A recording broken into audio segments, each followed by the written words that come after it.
91ാമത് ശിവഗിരി തീർത്ഥാടനത്തിന് തുടക്കം.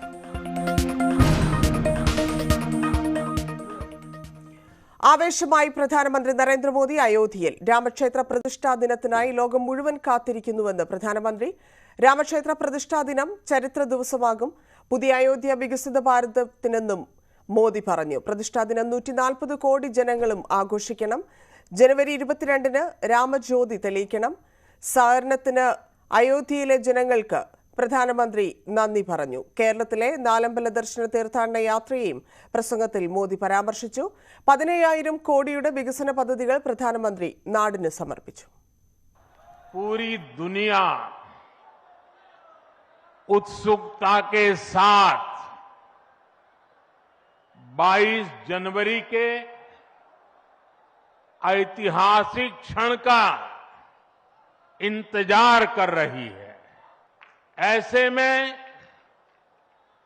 अयोध्या वासियों में ये उत्साह, ये उमंग बहुत स्वाभाविक है।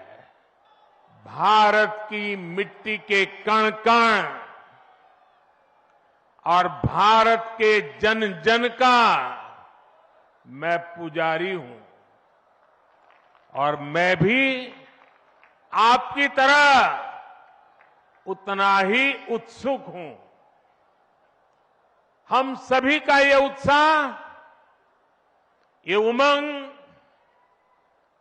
थोड़ी देर पहले अयोध्या की सड़कों पर भी पूरी तरह नजर आ रहा था। ऐसा लगता था कि पूरी अयोध्या नगरी ही सड़क पर उतर आई हो।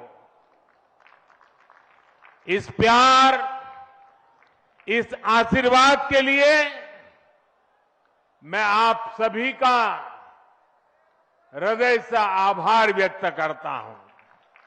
आज के ही दिन 1943 में नेताजी सुभाष चंद्र बोस ने अंडमान में झंडा फहराकर भारत की आजादी का जयघोष किया था। आजादी के आंदोलन से जुड़े ऐसे पावन दिवस पर आज हम आजादी के अमृत काल के संकल्प को आगे बढ़ा रहे हैं। आज विकसित भारत के निर्माण को गति देने के अभियान को अयोध्या नगरी से नई ऊर्जा मिल रही है। आज यहां 15,000 करोड़ रुपए से अधिक के विकास कार्यों का शिलान्यास और लोकार्पण हुआ है। समर्पित किया जा चुका है। രാവിലെ അയോധ്യാധാം റെയിൽവേ സ്റ്റേഷൻ പ്രധാനമന്ത്രി ഉദ്ഘാടനം ചെയ്തു. 6 വന്ദേ ഭാരത് എക്സ്പ്രസുകളുടെയും 2 അമൃത് ഭാരത് എക്സ്പ്രസുകളുടെയും ഫ്ളാഗ് ഓഫ് കർമ്മവും നരേന്ദ്രമോദി നിർവഹിച്ചു. जो प्रदर्शनी लगाई गई है रेलवे स्टेशन के अंदर, വാത്മീകി വിമാനത്താവളത്തിന്റെ ഉദ്ഘാടനവും പ്രധാനമന്ത്രി നിർവഹിച്ചു. बनाया गया है।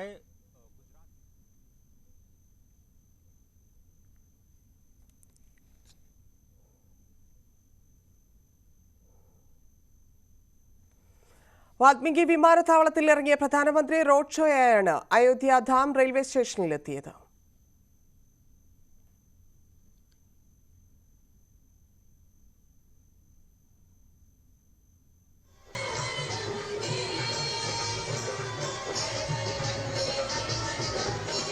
അഞ്ചി രേണുക ചേരുന്നു. രേണുക, വിവരങ്ങൾ.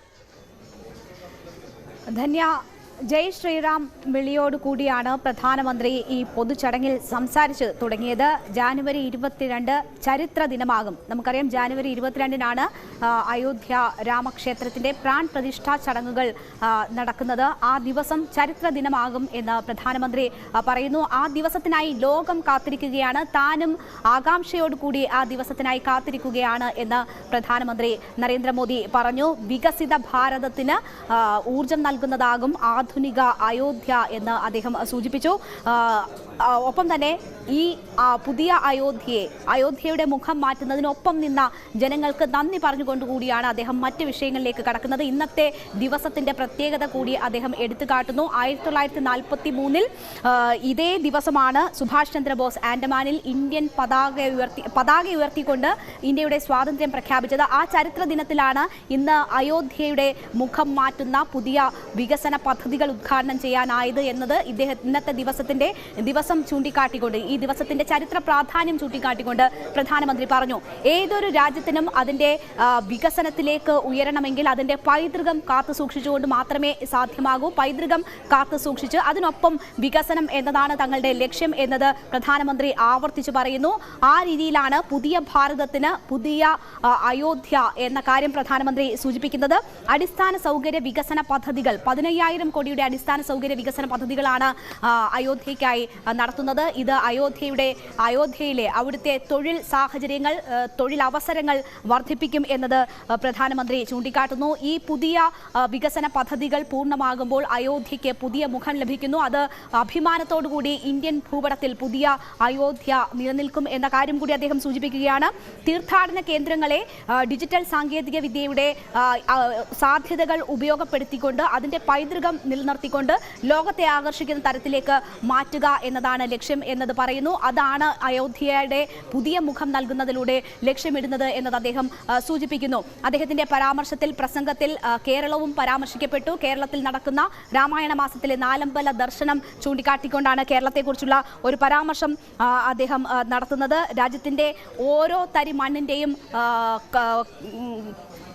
സേവകനാണ് താൻ എന്നുകൂടി പ്രധാനമന്ത്രി അദ്ദേഹത്തിന്റെ പ്രസംഗത്തിൽ പറയുന്നു. തന്റെ വികസന പദ്ധതികൾ അയോധ്യയ്ക്ക് മുഖം മാറ്റുന്നതിനായി നടത്തിയ 15,000 കോടി രൂപയുടെ വികസന പദ്ധതികളെ കുറിച്ച് സംസാരിക്കുന്നു. ഒപ്പം തന്നെ പൈതൃകം കാത്തുകൊണ്ട് അയോധ്യയുടെ മുഖം മാറ്റുന്നു. ഇന്ത്യയുടെ ഭൂപടത്തിൽ അതിന് പ്രത്യേക സ്ഥാനം ലഭിക്കുന്നു. പ്രതിഷ്ഠാ ദിനം അത് എല്ലാവരും ആഘോഷിക്കണം എന്നുകൂടി പ്രധാനമന്ത്രി പറയുകയാണ്. പ്രതിഷ്ഠാ ദിനം 140 കോടി ജനങ്ങളും വീട്ടിൽ വിളക്ക് കത്തിച്ച് ആഘോഷിക്കണം എന്ന ഒരു ആഹ്വാനം കൂടി ഇന്നത്തെ ഈ പ്രസംഗത്തിൽ പ്രധാനമന്ത്രി നടത്തിയിരിക്കുകയാണ്. നമുക്കറിയാം, രാവിലെ 11 മണിയോടുകൂടിയാണ് വാൽമീകി വിമാനത്താവളത്തിൽ പ്രധാനമന്ത്രി ഇറങ്ങിയത്. അവിടെ നിന്ന് റോഡ് ഷോയായാണ് ആദ്യ ഉദ്ഘാടനം നടക്കുന്ന അയോധ്യാധാം റെയിൽവേ സ്റ്റേഷനിലേക്ക് അദ്ദേഹം പോയത്. റോഡിന് ഇരുവശവും 10,000-ങ്ങളാണ് പ്രധാനമന്ത്രിയെ കാത്തിരുന്നത്. വലിയ ഊഷ്മളമായ സ്വീകരണമാണ് പ്രധാനമന്ത്രിക്ക് അവിടെ ലഭിച്ചത്. അതിനുശേഷം ആദ്യം അയോധ്യാധാം റെയിൽവേ സ്റ്റേഷന്റെ ഉദ്ഘാടനം നിർവഹിക്കുന്നു. അവിടെ 2 അമൃത് ഭാരത് തീവണ്ടികളുടെ ഫ്ലാഗ് ഓഫും 6 വന്ദേ ഭാരത് ട്രെയിനുകളുടെ ഫ്ലാഗ് ഓഫും പ്രധാനമന്ത്രി നിർവഹിച്ചു. ഒരെണ്ണം ഡൽഹിയിൽ നിന്ന് അയോധ്യയിലേക്കുള്ള വന്ദേ ഭാരതാണ്. മറ്റ് 5 വന്ദേ ഭാരത് എക്സ്പ്രസ് ട്രെയിനുകളുടെ ഫ്ലാഗ് ഓഫ് ചടങ്ങ് ഓൺലൈനായാണ് പ്രധാനമന്ത്രി നിർവഹിച്ചത്. അവിടെ നിന്ന് ലതാ മങ്കേഷ്കർ ചൗക്കിലേക്ക് പോയ പ്രധാനമന്ത്രി അതിനിടയിൽ ഉജ്ജ്വല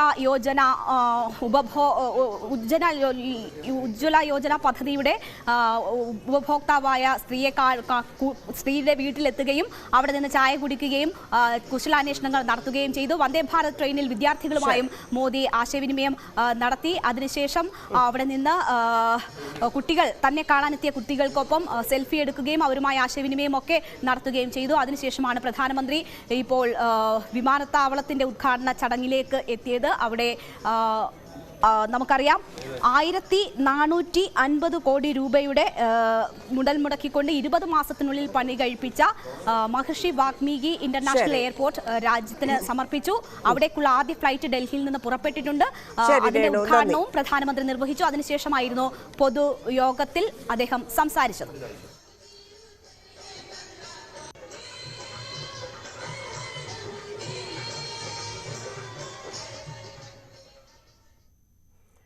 ഡൽഹി ഇന്ദിരാഗാന്ധി രാജ്യാന്തര വിമാനത്താവളത്തിൽ നിന്ന് അയോധ്യയിലേക്ക് പുറപ്പെട്ട ഇൻഡിഗോ വിമാനത്തിന്റെ ആദ്യ യാത്രയിൽ ന്യൂസ് 18 സംഘവും ഉണ്ടായിരുന്നു. അയോധ്യയിലേക്കുള്ള സർവീസിനെ കുറിച്ചുള്ള അനൗൺസ്മെന്റ് യാത്രക്കാർ ജയ് ശ്രീറാം വിളികളോടെയാണ് വരവേറ്റത്. യാത്രക്കാർ രാമഭജനുകളും ചൊല്ലി ആദ്യ വിമാനത്തിലെ കാഴ്ചകൾ കാണും. प्रभु श्री राम की नगरी अयोध्या में पहली बार फ्लाइट जो है वो लैंड होने जा रही है। इंडिगो की ये फ्लाइट, मेरे पीछे की आप तस्वीरें देख रहे हैं न्यूज 18 इंडिया पर, सबसे पहले वो फ्लाइट जो आखिरकार लैंड होने जा रही है अयोध्या पे।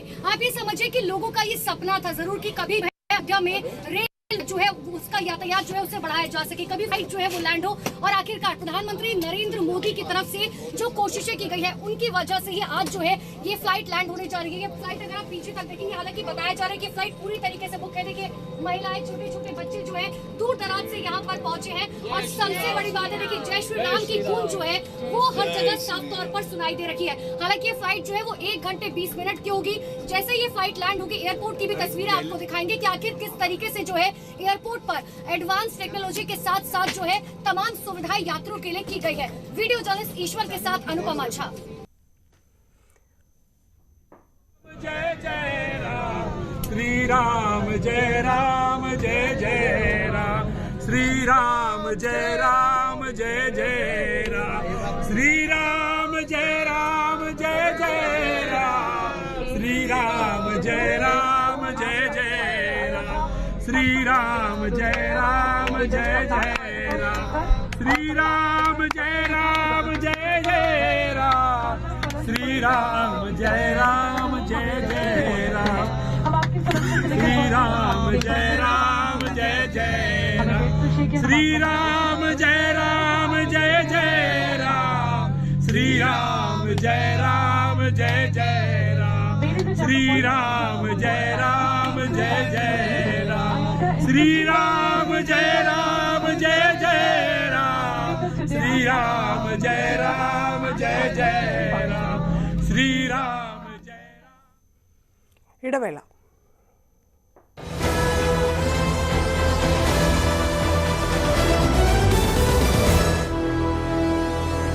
ഇവിടുത്തെ പണി പൂർത്തീകരിച്ചത് എന്ന് എയർപോർട്ട് അതോറിറ്റി ഓഫ് ഇന്ത്യ അറിയിക്കുകയും ചെയ്തിരിക്കുന്നു.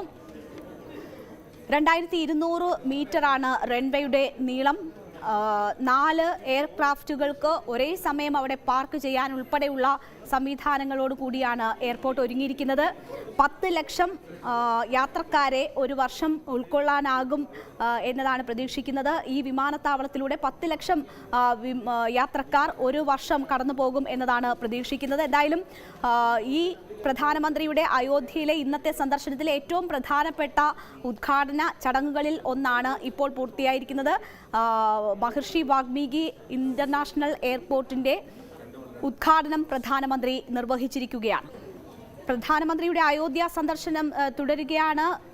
വാൽമീകി വിമാനത്താവളത്തിൽ എത്തിയ പ്രധാനമന്ത്രിക്ക് അവിടെ നിന്ന് റോഡ് ഷോയായി ആദ്യ ഉദ്ഘാടന ചടങ്ങ് നടക്കുന്ന അയോധ്യാധാം റെയിൽവേ സ്റ്റേഷൻ വരെ എത്തുന്ന വീതിയിൽ ഊഷ്മളമായ സ്വീകരണമാണ് ലഭിച്ചത്. അവിടെ ഉദ്ഘാടന ചടങ്ങുകൾ പ്രധാനമന്ത്രി നിർവഹിച്ചു. റെയിൽവേ സ്റ്റേഷന്റെ ഉദ്ഘാടന ചടങ്ങിന് ശേഷം 2 അമൃത് Bharat express ട്രെയിനുകളുടെയും 6 Vande Bharat express ട്രെയിനുകളുടെയും flag off പ്രധാനമന്ത്രി നിർവഹിച്ചു. അവിടെ നിന്ന് മറ്റ് പദ്ധതികളുടെ ഉദ്ഘാടന ചടങ്ങുകൾ, അതായത് മറ്റ് 5 വന്ദേ ഭാരത് എക്സ്പ്രസ് ട്രെയിനുകളുടെ ഫ്ലാഗ് ഓഫ് ചടങ്ങുകൾ ഓൺലൈനായി നിർവഹിച്ച ശേഷമാണ് പ്രധാനമന്ത്രി അവിടെ നിന്ന്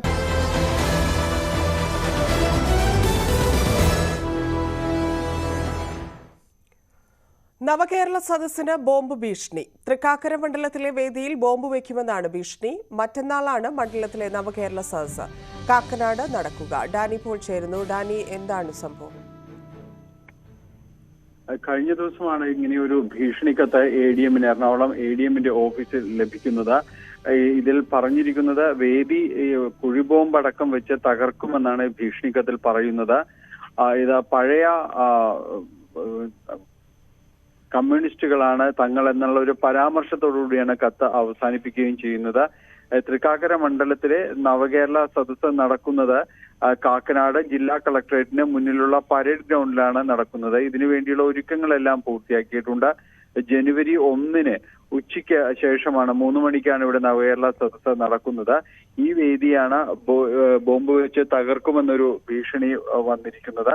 എന്തായാലും പോലീസ് ഇതിൽ കലാപാഹ്വാനത്തിന് കേസ് എടുത്തുകൊണ്ട് തൃക്കാക്കര പോലീസ് അന്വേഷണം ആരംഭിച്ചിട്ടുണ്ട്. കത്ത് ഫോറൻസിക് വിദഗ്ധർ പരിശോധിക്കുന്നുണ്ട്. ഇത് എറണാകുളത്ത് തന്നെയാണ് പോസ്റ്റ് ചെയ്തിരിക്കുന്നതെന്നാണ് പോലീസ് പ്രാഥമികമായി ലഭിക്കുന്ന വിവരം. ഇത് സംബന്ധിച്ച് പോലീസ് ഒരു അന്വേഷണം നടത്തുന്നു. ഒപ്പം തന്നെയും ഇപ്പോൾ വേദിയും പരിസരത്തുമെല്ലാം തന്നെ പോലീസ് ബോംബ് സ്ക്വാഡും അതോടൊപ്പം തന്നെയും ഡോഗ് സ്ക്വാഡും ഉപയോഗിച്ചുകൊണ്ടുള്ള പരിശോധനകൾ നടത്തിയിട്ടുണ്ട്. കാനം രാജേന്ദ്രന്റെ നിര്യാണത്തെ തുടർന്നായിരുന്നു നവകേരള സദസ്സ് ഈ മണ്ഡലങ്ങളിലെ 4 മണ്ഡലങ്ങളിലെ എറണാകുളം ജില്ലയിലെ മാറ്റിവെച്ചിരുന്നത്.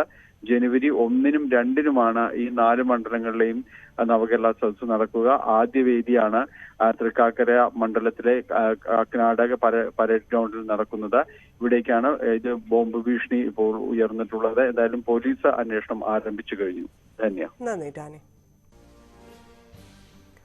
അയോധ്യ വിഷയത്തിൽ സുപ്രഭാതത്തെ തള്ളി സമസ്ത അധ്യക്ഷൻ ജിഫ്രി മുത്തുക്കോയ തങ്ങൾ. സുപ്രഭാതത്തിലെ മുഖപ്രസംഗം സമസ്തയുടെ നിലപാടല്ല.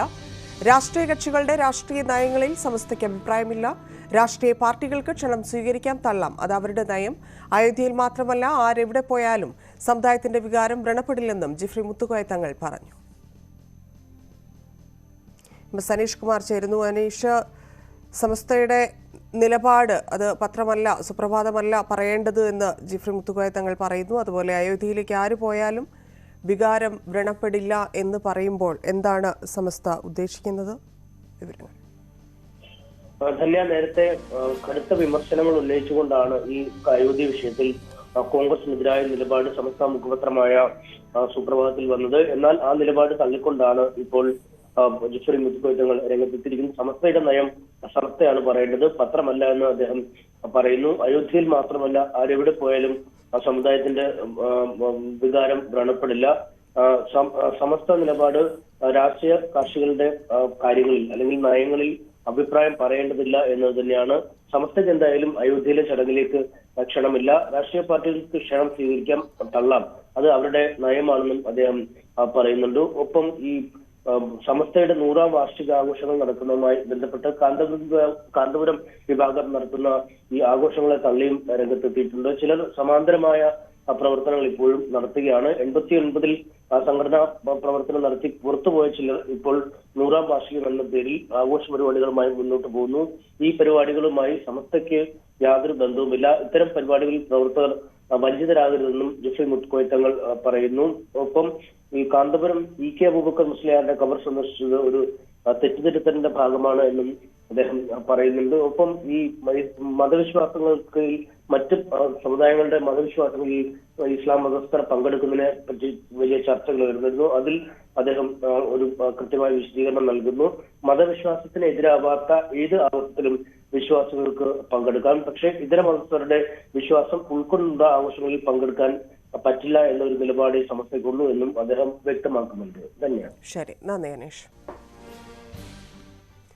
കാന്തപുരം വിഭാഗത്തിനെതിരെ സമസ്ത ചിലർ സമാന്തര പ്രവർത്തനങ്ങൾ നടത്തുന്നുവെന്ന് സമസ്ത അധ്യക്ഷൻ ജിഫ്രി മുത്തുക്കോയ തങ്ങൾ. 89-ൽ സംഘടനാ പ്രവർത്തനം നടത്തി പുറത്തുപോയവരാണിവർ. 100ാം വാർഷികം എന്ന പേരിൽ ഇവർ നടത്തുന്ന പരിപാടികളുമായി സമസ്തയ്ക്ക് ബന്ധമില്ല. ഇത്തരം പരിപാടികളിൽ പ്രവർത്തകർ വഞ്ചിതരാകരുതെന്നും ജിഫ്രി മുത്തുക്കോയ തങ്ങൾ.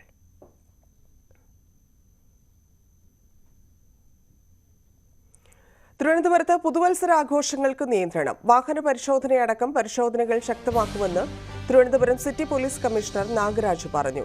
DJ പാർട്ടികൾ നിബന്ധനകളോടെ നടത്തണം. പാർട്ടിക്ക് എത്തുന്നവരുടെ പേര് വിവരങ്ങൾ സൂക്ഷിക്കണം. കുറ്റകൃത്യങ്ങളിൽ ഉൾപ്പെടുന്നവർക്കെതിരെ ജാമ്യമില്ലാ കുറ്റം ചുമത്തുമെന്നും ജില്ലാ കലക്ടർ അറിയിച്ചു.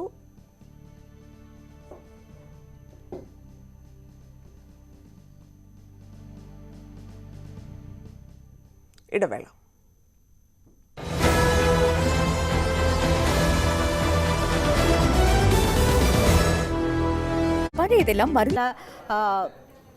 ലതാ മങ്കേഷ്കർ ചൌക്കിൽ പ്രധാനമന്ത്രി എത്തി.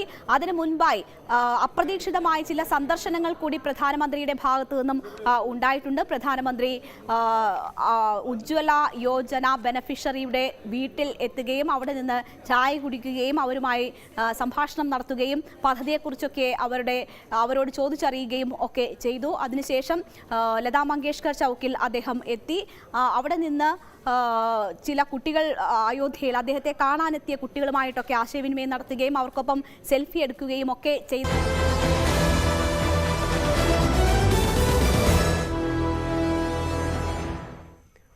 KPCC നേതൃയോഗത്തിന് തുടക്കം. കേരളത്തിന്റെ ചുമതലയുള്ള ദീപാദാസ് മുൻഷി ഉൾപ്പെടെയുള്ള നേതാക്കൾ യോഗത്തിൽ പങ്കെടുക്കുന്നു. KPCC അധ്യക്ഷൻ കെ സുധാകരൻ നയിക്കുന്ന കേരള പര്യടനം സമരാഗ്നിക്ക് ജനുവരി 21-ന് കാസർഗോഡ് തുടക്കമാകും. KPCC അധ്യക്ഷൻ ചികിത്സയ്ക്കായി അമേരിക്കയിലേക്ക് പോകുന്നതിനാൽ 4 പേർക്കാണ് മുന്നൊരുക്കങ്ങളുടെ ചുമതല. അതിനിടെ പുനഃസംഘടനയിൽ അർഹമായ പ്രാതിനിധ്യം വേണമെന്ന് AI ഗ്രൂപ്പുകൾ ദീപാദാസ് മുൻഷിയെ പരാതി അറിയിച്ചു. ലോക്സഭാ തെരഞ്ഞെടുപ്പ് മുന്നിൽ കണ്ടുകൊണ്ട് സംസ്ഥാന സർക്കാർ നടത്തിയ നവകേരള സദസ്സിന് ബദലായി ജനുവരി 21 മുതൽ സമരാഗ്നിയുമായി കോൺഗ്രസും രംഗത്തെത്തുകയാണ്. ഇതുമായി ബന്ധപ്പെട്ട വിശദമായ ചർച്ചകൾക്ക് പുറമെ പുനഃസംഘടനയുമായി ബന്ധപ്പെട്ട് നിലനിന്നിരുന്ന അഭിപ്രായ വ്യത്യാസങ്ങൾ അടക്കം പരിഹരിക്കുന്നതിനു വേണ്ടിയാണ് KPCCയുടെ നേതൃയോഗം ഇന്ദിരാഭവനിൽ പുരോഗമിച്ചുകൊണ്ടിരിക്കുന്നത്. കേരളത്തിൻ്റെ AICC പ്രതിനിധി എന്ന ചുമതല ഏറ്റെടുത്ത ദീപാദാസ് മുൻഷിക്ക് പുറമെ കോൺഗ്രസ് പ്രവർത്തക സമിതി അംഗം ശശി തരൂർ, AK ആന്റണി തുടർന്ന മുതിർന്ന നേതാക്കളും കെ സുധാകരനും ഒപ്പം തന്നെ പ്രതിപക്ഷ നേതാവ് VD സതീശനും അടക്കം നേതൃയോഗത്തിൽ പങ്കെടുക്കുന്നുണ്ട്. ഗ്രൂപ്പ് സമവാക്യങ്ങൾ പാലിച്ചുകൊണ്ട് തന്നെ പുനഃസംഘടന പൂർത്തിയാക്കുന്നതിൽ നേതൃത്വത്തിന് വീഴ്ച സംഭവിച്ചു എന്ന വിമർശനം AI ഗ്രൂപ്പുകളുടെ പ്രതിനിധികൾ ദീപാദാസ് മുൻഷിയെ നേരിൽ കണ്ട് അറിയിച്ചതായാണ് വിവരം. എന്തായാലും ലോക്സഭാ തെരഞ്ഞെടുപ്പിന് മാസങ്ങൾ മാത്രം ബാക്കി നിൽക്കെ എത്രയും പെട്ടെന്ന് തർക്കങ്ങൾ പറഞ്ഞു പരിഹരിച്ച് സ്ഥാനാർത്ഥി നിർണയം അടക്കം പൂർത്തിയാക്കി തെരഞ്ഞെടുപ്പിന് വേണ്ടി പാർട്ടിയെ സജ്ജമാക്കുന്നതിന് വേണ്ടിയിട്ടുള്ള ഒരുക്കങ്ങളാണ് നേതൃയോഗത്തിൻ്റെ പരിഗണനയിലുള്ളത്. അതോടൊപ്പം KPCC അധ്യക്ഷൻ നാളെ അമേരിക്കയിലേക്ക് പോകുന്ന പശ്ചാത്തലത്തിൽ ഈ സമരാഗ്നിക്കുമായി ബന്ധപ്പെട്ട പ്രവർത്തനങ്ങൾക്ക് രൂപം നൽകാൻ, അതുമായി ബന്ധപ്പെട്ട പ്രവർത്തനങ്ങൾക്ക് ചുക്കാൻ പിടിക്കാൻ 4-അംഗ സമിതിയെ നിയോഗിക്കുന്ന കാര്യം അടക്കം നേതൃയോഗത്തിൻ്റെ പരിഗണനയിലുണ്ട്. ദീപാദാസ് മുൻഷി യോഗത്തിൽ എടുക്കുന്ന നിലപാടുകളും നിർണായകമാകുമെന്ന് തന്നെയാണ് വിവരം. ഏറ്റെടുത്തിരിക്കുന്നത് വലിയ വെല്ലുവിളി. കേരളത്തിന്റെ ചുമതലയുള്ള general secretary Deepa Das Munshi news 18നോട് പ്രതികരിച്ചു. എല്ലാവരെയും ഒന്നിപ്പിച്ചു കൊണ്ടുപോകാനാണ് ശ്രമം. വനിതാ പ്രാതിനിധ്യത്തിനും യുവ പ്രാതിനിധ്യത്തിനും അർഹമായ പരിഗണന നൽകും. രാമക്ഷേത്ര വിഷയത്തിൽ പ്രതികരണത്തിനില്ലെന്നും ദീപാദാസ് മുൻഷി പ്രതികരിച്ചു. ലോക്സഭാ തെരഞ്ഞെടുപ്പ് പടിവാതിക്കൽ എത്തി നിൽക്കെ കേരളത്തിൻ്റെ ചുമതലയുള്ള പുതിയ AICC ജനറൽ സെക്രട്ടറിയായി നിയമിതയായ ദീപാദാസ് മുൻഷി ന്യൂസ് 18നോട് ഒപ്പം ചേരുന്നു. Good morning madam. Okay, High-Command has given you a special assignment as a representative of AICC for Kerala. What's your first priority when Lok Sabha election is heading towards us? Obviously, this is my first visit after I got this responsibility. It's a huge challenge. It's a big challenge for me because last time we won 19 seats and out of 20. So it is how to retain those 19 seats. That's the biggest challenge. And also, there is always been said that Kerala is a stronghold of Congress. And here we are fighting left. I have also in Bengal the same kind of situation was earlier, and we used to fight against left. So basically, from the political viewpoint, Bengal and Kerala are almost similar. Bengal obviously not now, earlier Bengal, and Kerala is still fighting. Apart from what you are saying, Kerala is for the ever history of Kerala. The left government is again retained their power for second time. For the last 7 years, continuously left government is ruling in Kerala. Then they are saying that they have a face to show the society that they have a single face as the CM candidate. But in Congress, it's not like that. In any way, you will take any initiative for creating a single face for avoiding the confusion of the voters. Look, now politics is different than earlier. In Himachal also we didn't put any face in the front. In Karnataka also there was no projected chief minister. Just now we have finished Telangana. I was there, a senior observer, and there was no face. So it is not mandatory that there should be a face, because if party is strong, if our idealism is strong, if we are fighting unitedly, obviously face doesn't matter. Whether you take any special initiative for women representation and representation of youngsters in the Lok Sabha election from Kerala? It is throughout nationally we are looking for that. the representation of women and youth. So it should be there also reflected. Until and unless we make a decision that we will repeat the same MP. If it is that, then obviously the sitting MP generally we never replace if there is no special reason. So if it is that, then it should be. But you know, in Kerala there are a lot of young youth MLAs. So I'm hoping that yes, the next line of leadership has been already established here in Kerala. Okay, one last question. In the Ram Temple issue, in the respect of Congress leaders also, there are two opinions. Some are saying that we should accept the invitation by the Prime Minister of India, and others are neglecting it. In your personal opinion, will you accept the invitation of PM? You are asking me as a party.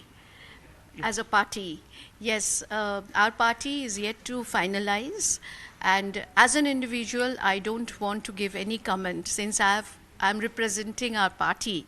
So as soon as the party decision will come, we will definitely let all of you know.